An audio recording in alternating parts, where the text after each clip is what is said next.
First, you measure down 12 inches and make a straight mark from each end of your boards. Next, you cut 2 blocks at 11 inches. Place them on the square lines that you've already made.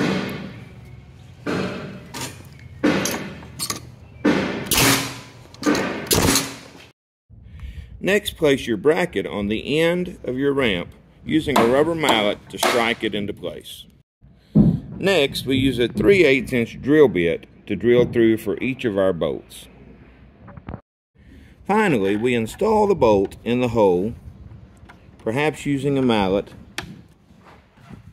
to sink it in well.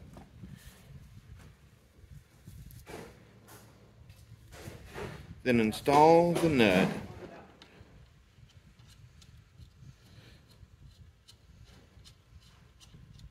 using a wrench to be sure it's plenty tight.